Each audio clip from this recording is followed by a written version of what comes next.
12 couples de séries populaires que nous avons romantisés, mais qui sont en réalité toxiques. L'amour est au cœur d'intrigues dans les films et les séries.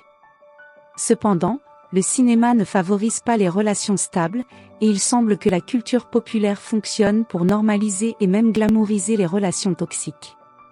Certaines œuvres littéraires populaires décrivent des relations romantiques conflictuelles et destructrices. De nombreux couples sont idéalisés par les spectateurs, mais ont réellement des comportements plutôt problématiques. 1. Tom et Lynette Scavo dans Desperate Housewives. Tom et Lynette Scavo sont connus comme le couple stable de la série Desperate Housewives. Ils sont ensemble depuis plusieurs années et ont de nombreux enfants. Ils ont connu beaucoup d'échecs comme l'infidélité de Tom ou les demandes de Lynette en tant qu'épouse, même s'ils donnent l'impression d'être un couple solide. Ils expriment principalement une attitude passive-agressive du fait qu'ils ne respectent pas leurs propres limites. Ils ne savent pas communiquer sur leurs vrais problèmes et essayer de prouver que chacun a raison. 2. Damon et Elena dans Vampire Diaries. Damon et Elena sont le couple phare de la série Vampire Diaries. Ils représentent la passion de l'amour. Cependant, de nombreux événements ont démontré qu'il s'agit d'un couple toxique. Le comportement viol de Damon ou l'indécision d'Elena dans le choix de son copain ont été décrits comme romance, mais auraient été problématiques dans la vraie vie. En outre, les deux personnages n'ont pas cessé de se séparer, preuve de leur instabilité émotionnelle qui les rend inaptes à bâtir une relation durable. 3. Simon et Daphné dans les Chroniques de Bridgerton.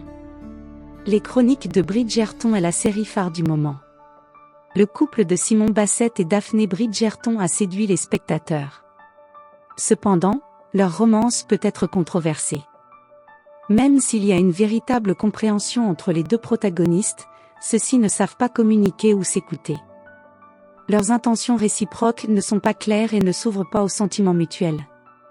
Ils mettent aussi en place une lutte de pouvoir qui promeut des éléments sexistes. 4. Lucas et Peyton dans Les Frères Scott. Lucas et Peyton sont un couple passionné de la série The Scott Brothers.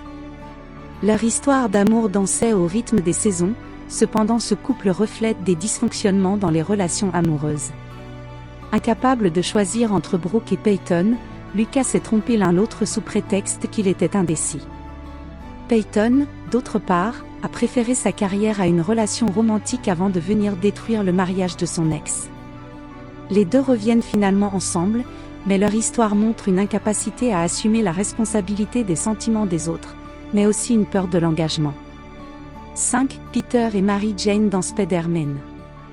La romance entre Peter et Mary Jane était l'archétype de la fille populaire qui tombe en amour avec le perdant.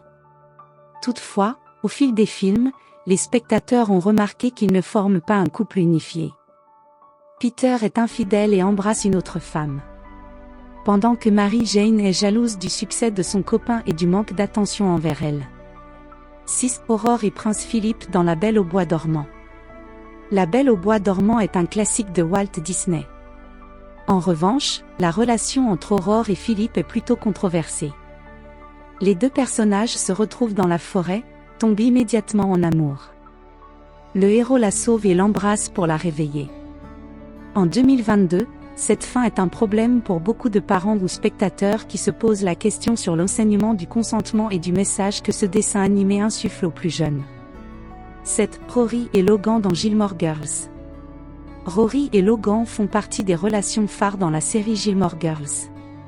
Si de nombreux spectateurs pensent que Logan a été le meilleur petit ami pour Rory, il y a eu de nombreux événements qui prouvent que les personnages ont été toxiques l'un envers l'autre. Logan voulait gérer la vie de Rory sans tenir compte des désirs de sa compagne. Rory, d'autre part, a tenté de changer qu'elle est pour plaire à Logan et a eu une relation extra-conjugale avec lui alors qu'il était fiancé. 8. Robin et Ted dans How I Met Your Mother. Le couple Ted et Robin a étonné les spectateurs et a été vivement critiqué par eux. Les deux personnages sont amoureux, mais ils n'ont aucun point commun. Pendant les épisodes, on les voit évoluer, mais leurs besoins ne changent pas et sont incompatibles. Lorsqu'à la fin, le public découvre que Ted veut retenter une histoire avec Robin après la mort de son épouse, ils sont surpris et ne comprennent pas la réelle morale de l'histoire. 9. Serena et Dan dans Gossip Girl. Dan et Serena sont un des couples dans la série Gossip Girl. À première vue, son histoire peut sembler être celle de simples élèves du secondaire. Au cours des épisodes, Gossip Girl dénonce les méfaits des privilèges de l'Upper East Side et l'une de ses cibles favorites est Serena. Le fait qu'ils soient Gossip Girl rend leur relation toxique. Il l'a espionnée et a parlé de sa vie. Serena, par contre, était parfois jalouse de la relation de Dan, comme de celle avec Blair. Elle a cherché à les séparer. Les scénaristes ont donc glamourisé des relations dysfonctionnelles. Et pour toi, quels sont les secrets d'une relation stable ?